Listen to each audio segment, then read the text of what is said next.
আসসালামু আলাইকুম এভরিওয়ান, কেমন আছেন সবাই? আশা করি সবাই ভালো আছেন। আমিও আলহামদুলিল্লাহ আপনাদের দোয়ায় অনেক ভালো আছি।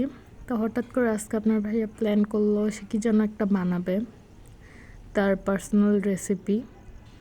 তো এখানে সে চালের গুঁড়া নিয়েছে, পানি নিয়েছে, প্লাস সোডা, তারপর অনেকগুলো আটা দিয়ে দিয়েছে। আমি তখনই বুঝে নিয়েছিলাম যে ভাই কোনো একটা গড়বড় তো হোগা হি দয়া।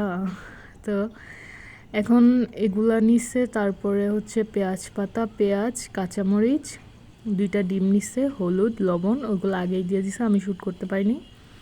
তারপরে কড়াই বসিয়ে দিছি, তেল দিয়ে দিয়েছি।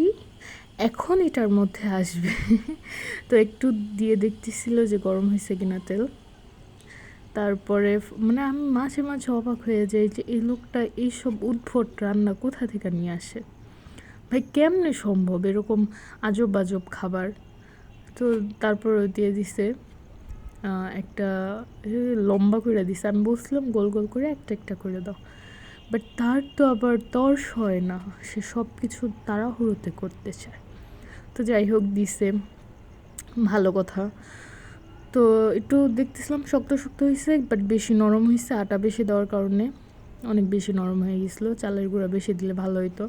তো আমি ছোট ছোট ভ্লগ আপলোড করতেছি, কারণ আপনারা তো বড়লোক মানুষ, আবার বড় ভিডিও দেখতে চান না, আপনাকে সহ্য হয় না, তাই ছোট ছোট ভ্লগ আপলোড করতেছি, যাতে একটু হলেও দেখেন।